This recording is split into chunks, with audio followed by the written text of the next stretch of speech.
They don't bury mistakes, they bury the people who won't stay quiet about them. When an Air Force pilot intercepts a mysterious aircraft violating restricted airspace, he expects a routine takedown, until a powerful general issues a chilling command to stand down. What follows is a high-stakes unraveling of covert missions, buried whistleblowers, and a rogue pilot carrying the truth the government wants erased. Who is she really flying for? And how far will they go to stop her? Drop a comment below and tell us where you're tuning in from, and don't forget to subscribe. Tomorrow's story dives even deeper into the shadows you never hear about. Captain Ralph Gallagher had never missed a mark. In the cockpit of his F-16 Fighting Falcon, 35,000 feet above the Florida coastline, he was a silhouette of precision and ritual.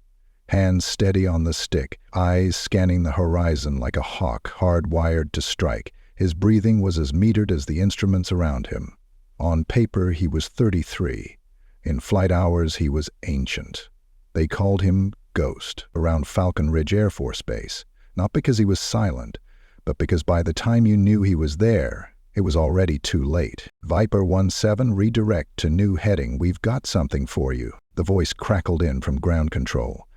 Major Trent Holloway's tone was all business, clipped and flat, but even Ralph could hear the thread of unease woven under the surface.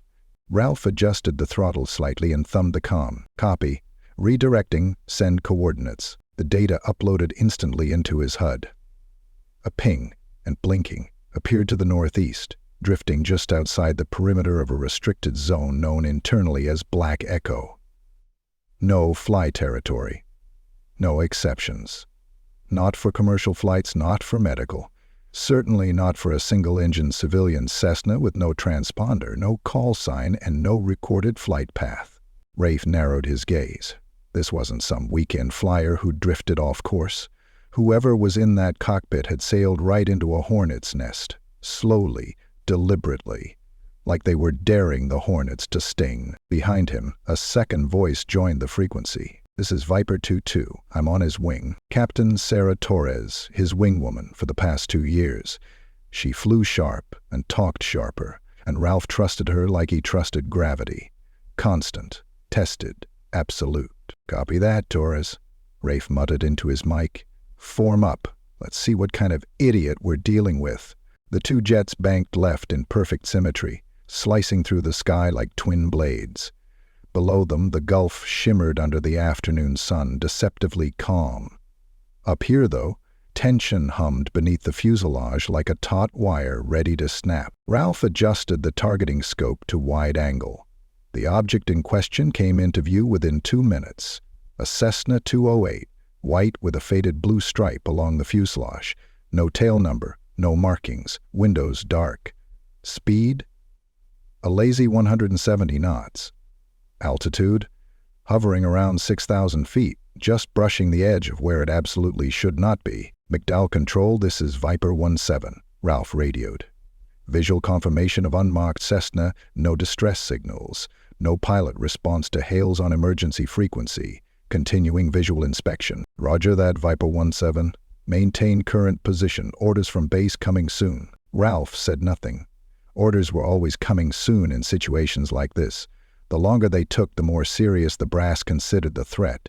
Usually they'd just reroute a patrol or send a warning flare. But not today. Not with Black Echo involved. Torres came in low to his left, her voice in his ear again. Think it's drug runners? Ralph didn't answer immediately. The Cessna's course hadn't changed a fraction since they'd spotted it. Straight, smooth, unwavering. Not the behavior of a panicked smuggler. Not a drunk. Not lost. Something colder. Or composed. No, Rafe replied. They know exactly where they're going. He angled closer, enough to see into the front of the Cessna. The cockpit glass caught the sun and refracted it just enough to blur the details, but Ralph could still make out the outline of the pilot. A woman. Straight back, wearing what looked like a tactical headset, eyes forward. She didn't glance toward the Falcons on either side of her. Didn't wave. Didn't flinch. Torres, you getting this? Yeah, she said, sounding distracted. She's not even looking at us. She knows we're here. She's just ignoring us. That's bold. That's deliberate. Rafe toggled the open channel and tried again. Unmarked Cessna, this is United States Air Force Interceptor Viper 17. You are entering prohibited military airspace. Identify yourself or alter course immediately. Silence. Not even static. He repeated the message. Still nothing. McDowell, Viper 107, negative contact. Advise. There was a beat of silence before Holloway's voice came back. Command is discussing escalation protocol. Maintain formation. Wait for green light. Escalation protocol. The words sat in Ralph's gut like a stone. Below them, the Cessna continued on like nothing was happening. No deviation, no signs of distress. Like she knew this route was locked in for her. Like she had permission the rest of the world didn't. Or worse, like she didn't care. Torres edged closer. Something's off, she said.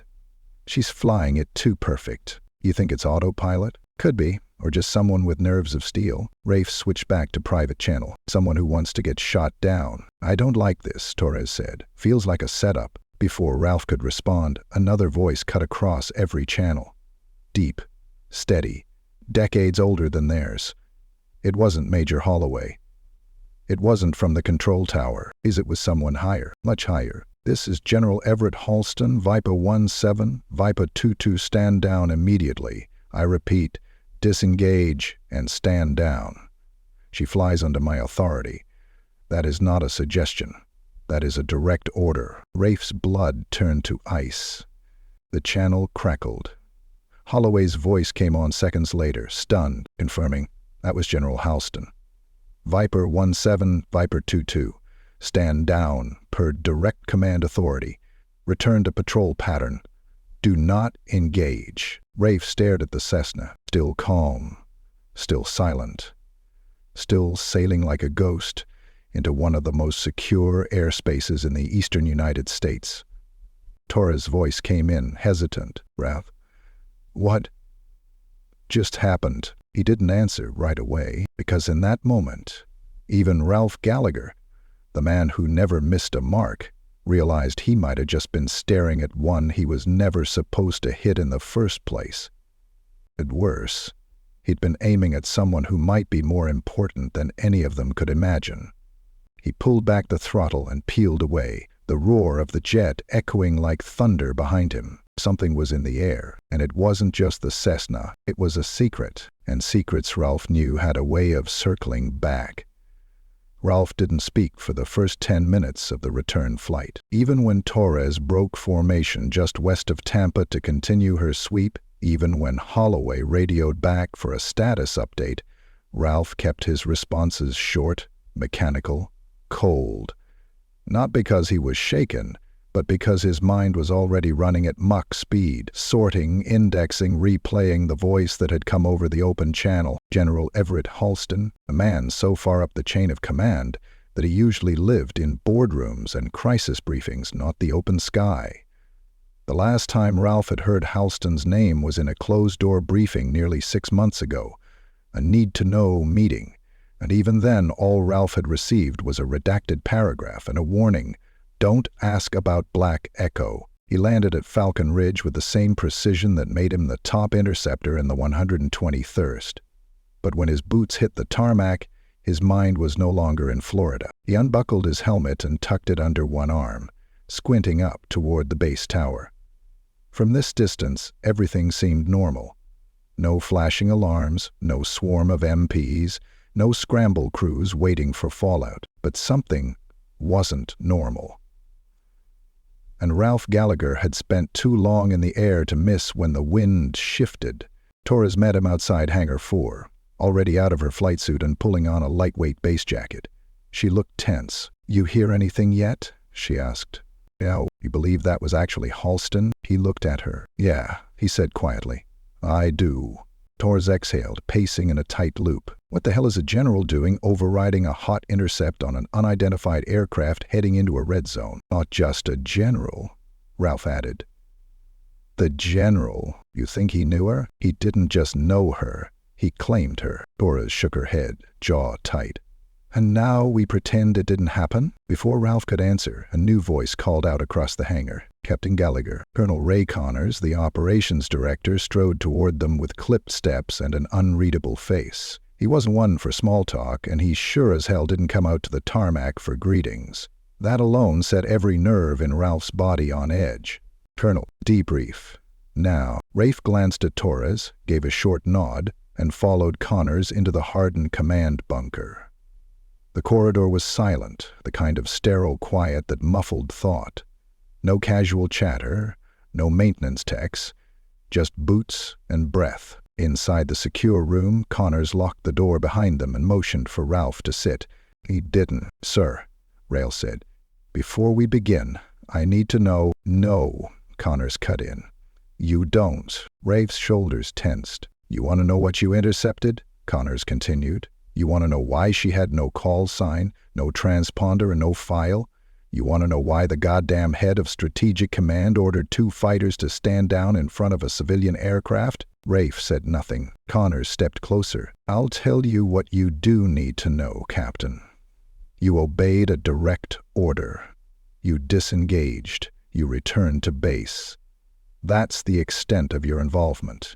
Due respect, sir, that's not enough. Connors narrowed his eyes. You want me to pretend this is about operational clarity. I've known you long enough to know better. You saw her, didn't you? Ralph didn't answer. You looked through the canopy. You made eye contact, not directly, but you saw her. I saw a pilot. Calm, controlled. She wasn't lost or confused. She's not. Then who is she? Connors exhaled and ran a hand through his thinning hair, the tension finally breaking through his official facade. He stepped back, leaned against the edge of the console, and looked at the floor for a long moment. She's not on any books, he said. Not anymore. She flew under Project Lazarus 12 years ago. Deep surveillance. Tier 1 black asset. Lazarus? Ralph frowned. That program was shut down. Connors nodded once. On paper, what the hell is she doing back in our airspace? He never laughed. She just disappeared. Ralph's mind reeled. He'd heard whispers about Lazarus, the kind of unit that didn't just monitor enemies, but lived among them. Ghost pilots, deep infiltrators, people trained to vanish until they were needed again, or until they chose to vanish for good. Her name? Rafe asked. You don't need it. I saw her. I deserve it. Connors looked at him long and hard. Elena Cross. Rafe repeated the name in his mind. Not aloud. Just let it settle there. He didn't recognize it. Not really. But something about it felt unfinished. Like a sentence someone cut short. And General Halston? He asked. Connors gave a tight smile. She used to fly under his command. They were closer than command structure allowed, if you catch my drift. She disappeared after her last assignment in Ankara. Didn't check in, wasn't recovered. There was a small whisper campaign to cover it up, and Halston buried the rest under enough concrete to pave a runway, and now she's back. Apparently so. HL0 clearance and no response to air-to-air contact. Connors leaned in. She shouldn't be here. She knows that.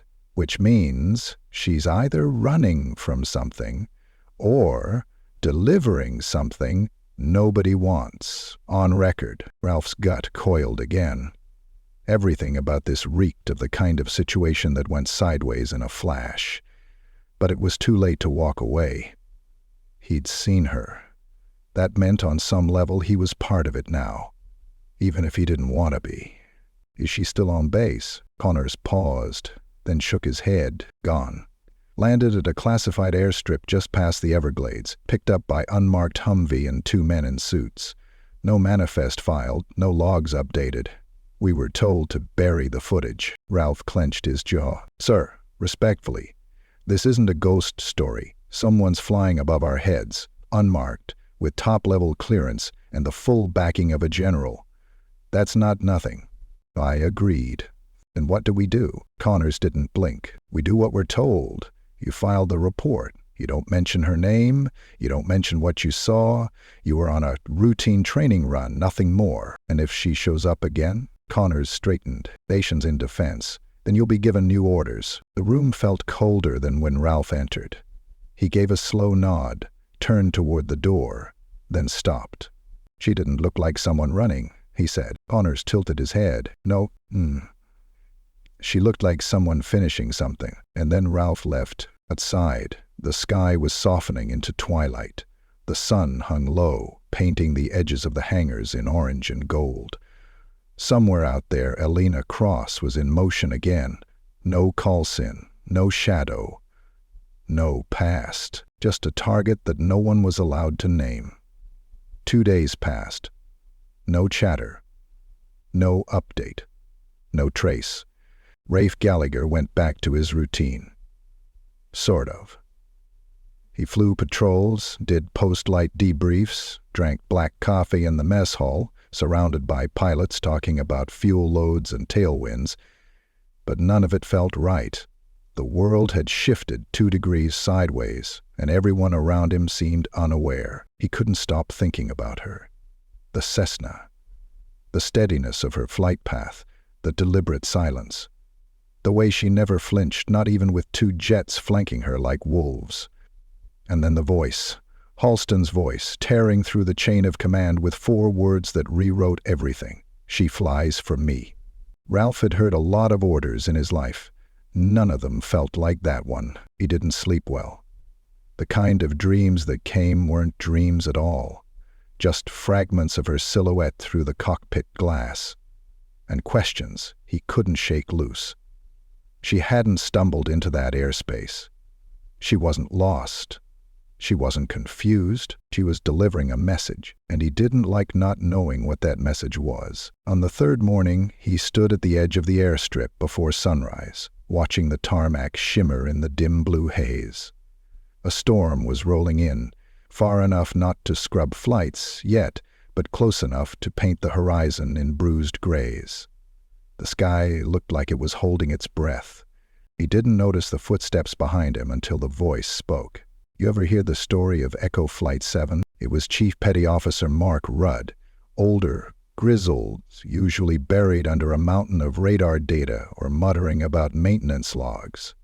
He wasn't the type to start conversations, especially not cryptic ones. Ralph turned slightly, brows raised. No, he said. Should I have? Rudd didn't smile. Just scratched his beard and kept looking at the horizon like it owed him something. It was 12 years ago. Surveillance mission over Central Asia. Twin-seater Raven drone got tagged in Turkish airspace. Pilot goes dark mid-transmission, doesn't respond to exfil orders. Next thing you know, the drone lands in hostile territory. Why would a pilot land instead of bail out? Rudd shrugged. She didn't have a co-pilot, flew solo. That was unusual even then. Ralph watched him carefully. She? Rudd muttered. Her name's not in any official report now, but back then she was the best they had. Elena Cross. The name hit like an echo. You knew her? Knew of her. Everyone in systems analysis did. She was kind of a myth. You'd hear stories. How she used to fly solo over blackout zones, land without ground control, operate under full silence for weeks. A lot of us thought she got ghosted after Ankara, that it was a failure. Was it? Rudd hesitated. Failure depends on who's writing the history book. Ralph turned fully now. Why are you telling me this? Rudd looked at him.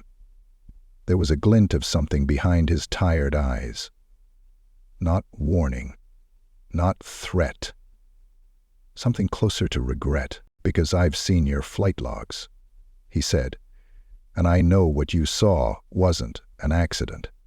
I think she's back for a reason, and I think someone higher up knows exactly what that reason is. What do you know that I don't? Rudd shook his head. More like what I'm not supposed to know. You think techs like me don't hear things? I've seen her plane on scans. Twice since you made contact. No call sign, no flight plan, and each time base radar logs are wiped clean within the hour. Ralph narrowed his eyes. It's impossible. No, Rudd said quietly. That's authority. There was a long silence. I'm not supposed to tell you this, Rudd said finally, but 2 nights ago, your Cessna landed at an auxiliary strip outside Everpine. Not military, private, remote. 4 Humvees showed up. One of them had Langley plates, so Rudd didn't answer. He didn't have to. Rafe clenched his fists at his sides. If she's a rogue asset, he said slowly, why is Halston protecting her? Rudd glanced sideways, eyes sharp. Maybe because she's not rogue. Maybe she's doing what he can't. The storm cracked in the distance, distant thunder rolling like a war drum across the coastline. Rafe felt it in his chest. Rudd turned to leave, but paused halfway. Be careful, Captain.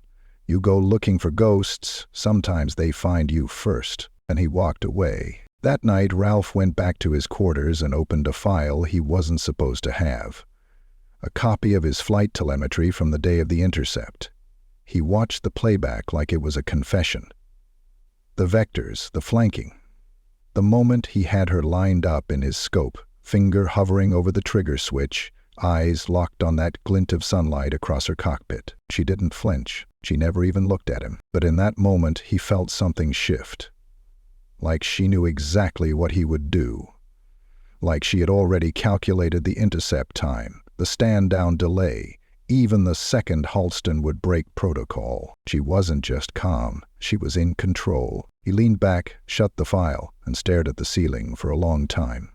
Something was happening. He could feel it tightening, coiling in the air like the charge before a lightning strike. This wasn't about a rogue pilot anymore. This was about secrets, the kind that rewrote careers, buried missions, and silenced witnesses. And somewhere inside it was a woman flying a ghost plane through restricted skies with a general's blessing, and a story no one wanted told. But Ralph Gallagher wasn't good at leaving things alone, not when they didn't make sense. The next morning he made a decision. He wasn't going to wait for answers. He was going to find Elena Cross. And if that meant flying into Black Echo without clearance, then so be it. Ralph didn't sleep before Wheels Up. He didn't need to. Once a decision rooted itself in his bones, there was no going back, no pacing the floor, no turning it over in his mind. He moved like a man chasing a shadow, silent and locked in.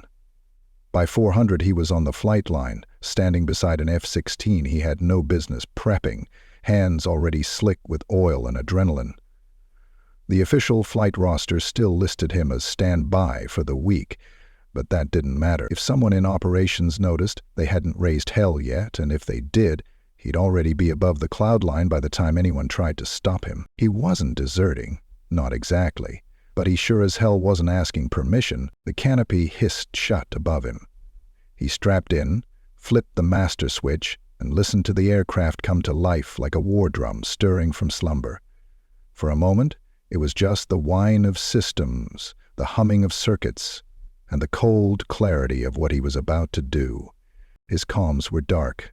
So was his IFF transponder. No call sign, no flight number. He was the ghost now. The wheels lifted off the tarmac by 4:32. The coastline receded like breath being drawn in.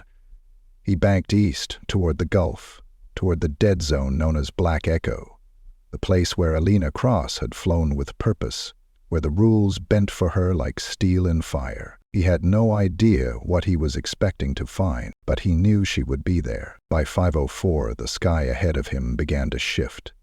Not visibly, not yet, but subtly in his instruments. The radar started stuttering, as if struggling to resolve the airspace ahead. GPS dropped for 3 seconds, then returned. COM2 went quiet and then returned with faint white noise. It was starting. He was entering the zone. Officially, Black Echo didn't exist. The airspace was marked only as controlled military activity, a vague blanket used for missile tests, experimental training, and sometimes nothing at all. Pilots avoided it. Orders never crossed it. And yet, here he was. The moment his digital altimeter flicked down to 6,000 feet, something happened. A ping, not from the ground, not from the tower, but from the air. Rafe's eyes snapped to the HUD. The 2 o'clock high, moving at a crawl, he angled toward it. Slowly. Deliberately. Let the Falcon close in on the target without broadcasting intent. It was her, the Cessna. No markings, no transponder, just like last time. But this time, Ralph didn't approach from the side. He held position above her, about 500 feet higher, angling down with calculated distance. Close enough to be seen, not close enough to threaten. He toggled open the private frequency, the one they used when things went sideways, when standard channels got you nowhere. "Elena Cross," he said quietly. "I know who you are. I'm not here to stop you." There was a pause, nothing but engine hum and white noise. "Ben, you shouldn't be here, Captain Gallagher." Her voice, low, calm, unmistakable. Ralph leaned into the comms, not even realizing he was holding his breath. "You remember my name?" "I remember every name I have ever flown beside. Even the ones ordered to shoot me down. I wasn't going to, I know." He exhaled slowly, cautiously. "I need to understand," he said.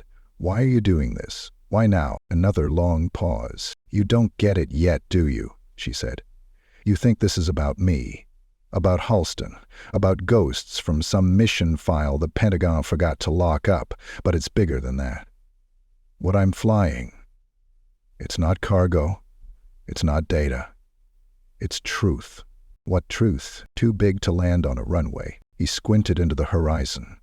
Her plane held its line, steady as ever. "You're carrying something classified." "No. I'm carrying something they classified because it threatens the story they built.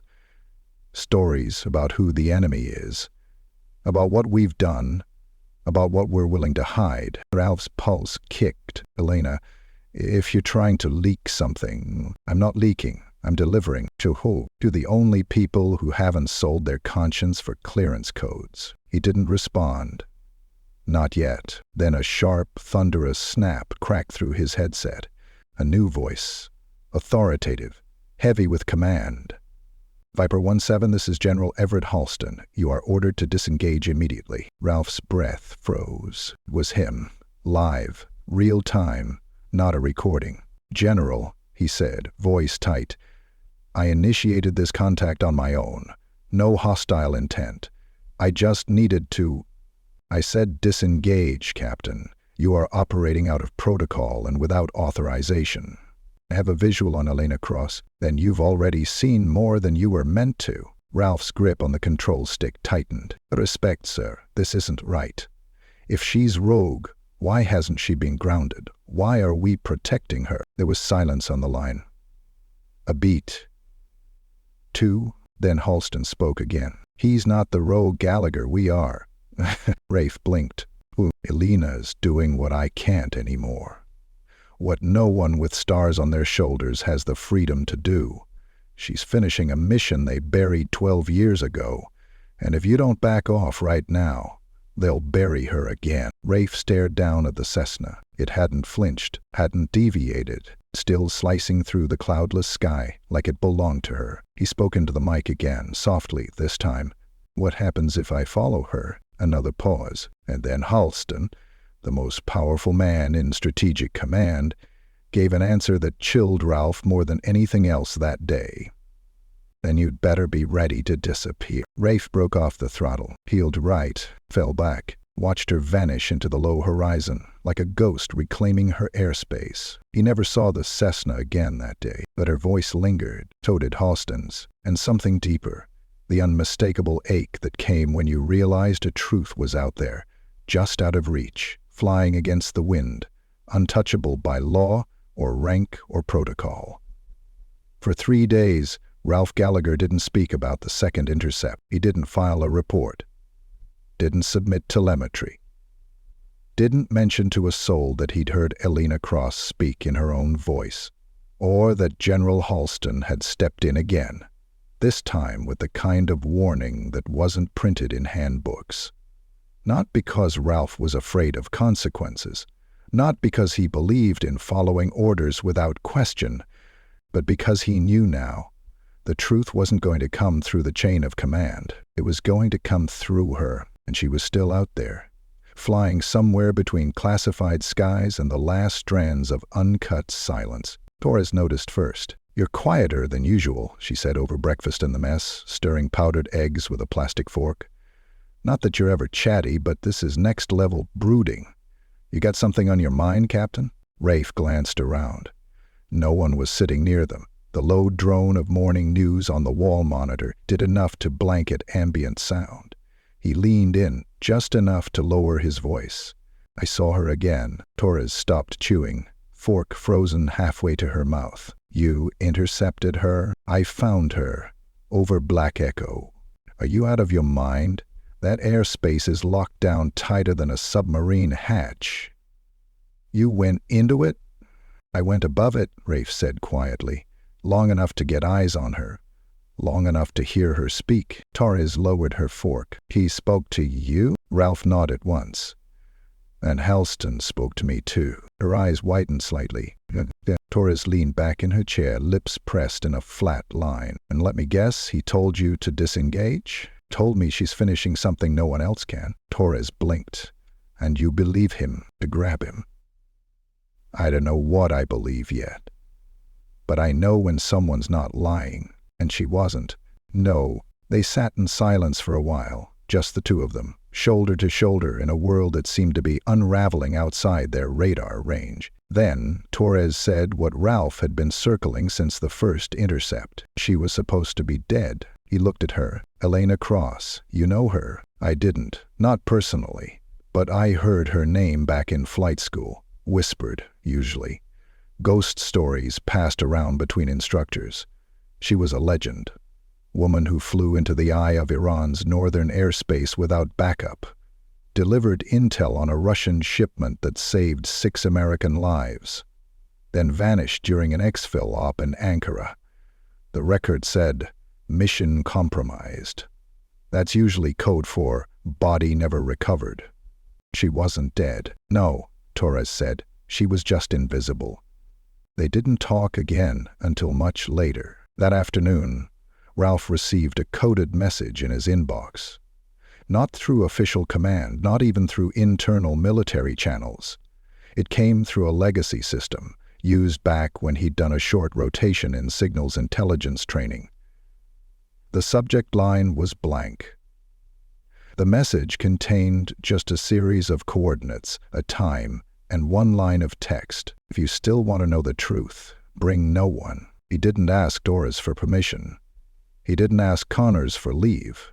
By the time he was halfway to the coordinates, a rundown hangar in a rural Florida airstrip near the edge of Everglade territory, he knew what he'd see before he saw it. The Cessna 28 sat inside the hangar like a parked secret, still unmarked, still quiet. Ralph approached with steady steps, the kind you take when you're not sure if you're walking into a memory or a trap. The hangar's side door was slightly ajar.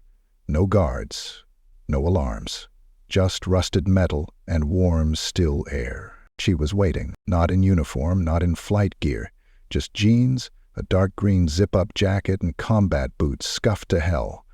Her hair was shorter now than he remembered, her face sharper, leaner, the lines of someone who had lived outside of rules for a long time. She was sitting on the Cessna's wing, legs dangling over the edge, hands braced behind her. "You came along," she said. "You knew I would." "Not everyone would." "Not everyone," she nodded. Like that answer mattered more than it should have. Rafe stepped closer, but not too close. "You're risking a lot showing your face here." Elena tilted her head. "No more than you are, Captain. I imagine someone's already logging your location against the wrong flight plan. They're not tracking me. Then you're smarter than most." He glanced at the plane behind her. "That's the same bird from the intercepts. The one and only.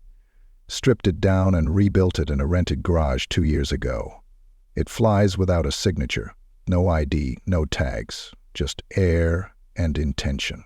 "What are you carrying in it?" Her expression didn't change, but something in her eyes shifted. A flicker of weight. "Memory." "Not what?" she said.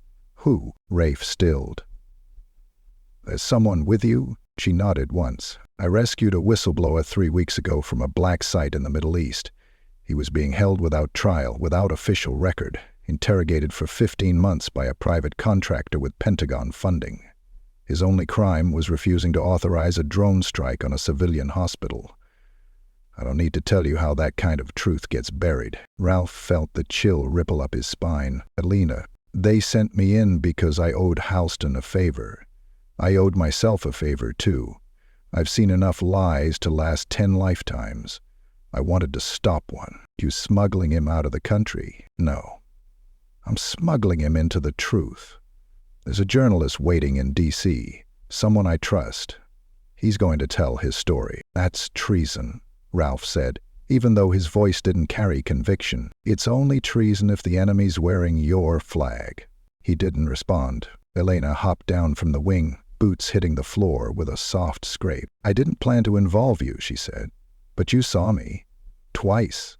And now you've got to make a choice. What choice? To bury what you know.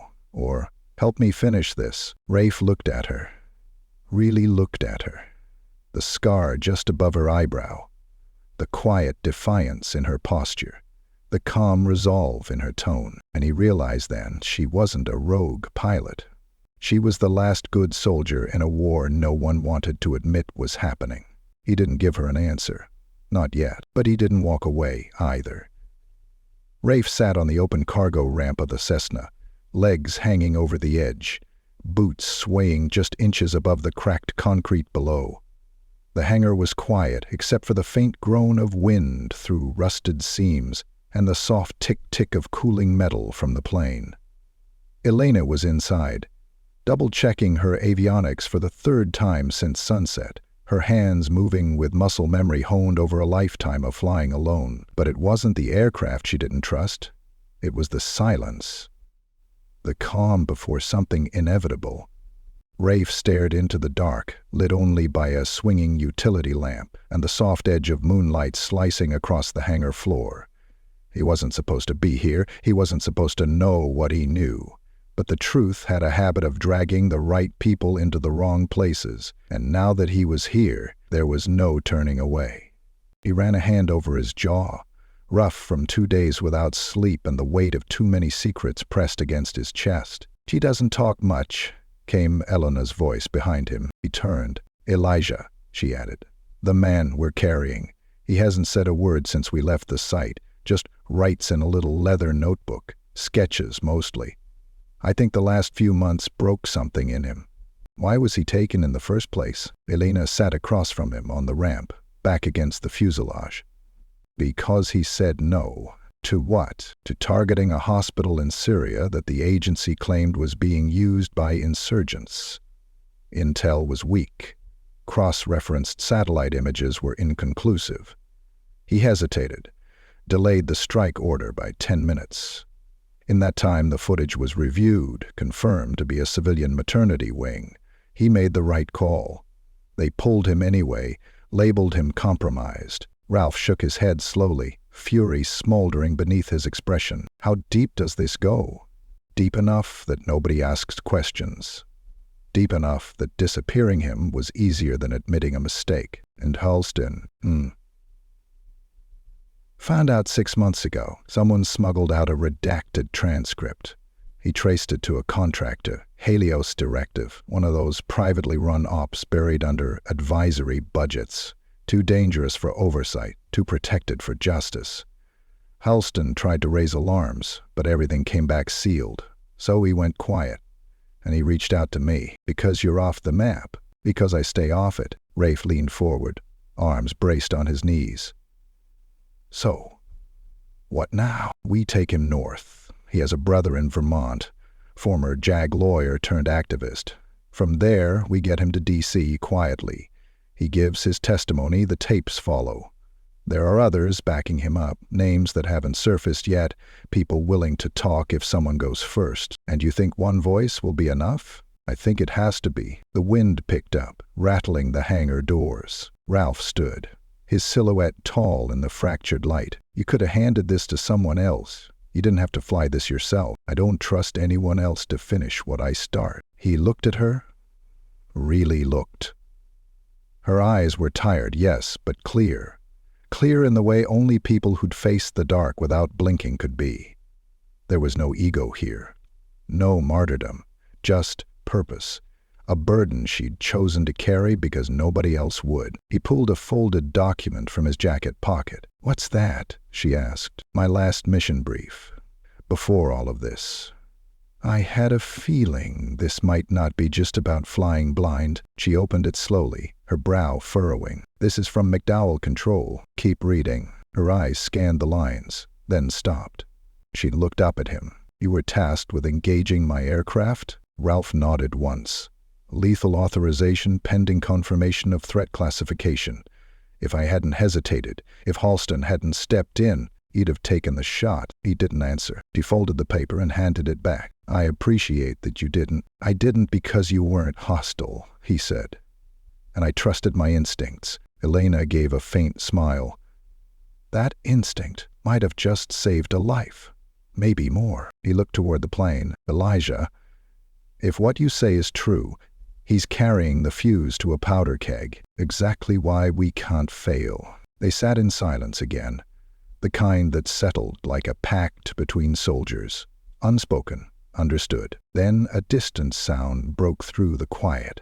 Wheels on gravel, headlights, a slow approach. Elena rose instantly, already moving to the Cessna's hatch. "Stay low," she whispered. Ralph drew his sidearm but didn't raise it. Not yet. The vehicle rolled into view. Not a Humvee. Not military. A black SUV, tinted windows. No plates. It stopped 30 yards from the hangar, engine idling. Elena moved to the doorway, body tight with readiness. Then the rear door opened, and out stepped General Everett Halston. No guards. No suit, just a dark field jacket, slacks, and that familiar iron gaze. Ralph lowered his weapon. Elena didn't move. Halston raised a hand in greeting. "Captain." "Miss Cross." "General," Rafe said slowly.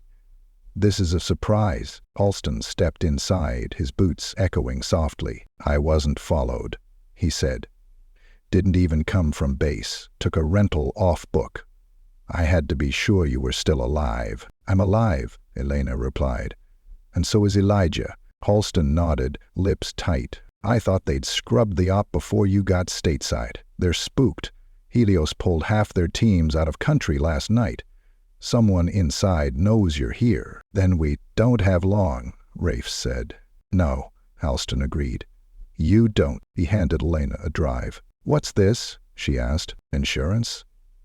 "Voice recordings. Internal comms between Helios and 2 DoD officials. It won't be admissible in court, but it'll be enough to trigger an inquiry." "That's all we need." Elena pocketed the drive. Halston looked at Ralph. "You didn't have to come this far." "I couldn't not." Halston gave him a slow nod. "Then, see this through. Both of you." Then he turned to Elena. "If you make it to D.C., go to Senator Kingsley's office. She's expecting you. Knock twice. Say the name Hadrian. She'll know what it means." Elena stared at him for a moment, then stepped forward and embraced him. It was brief, tight, unspoken thanks. Halston stepped back, already heading for the door. "They'll come for me soon," he said. "You knew that when you helped me." "I did." He turned at the threshold. "Finish it." And then he was gone. Ralph and Elena stood there in silence. When they turned back, Elijah was standing at the edge of the shadows. He held the notebook in his hand, and for the first time since she'd pulled him out of that prison, he spoke. "Let's go," he said quietly. "I'm ready."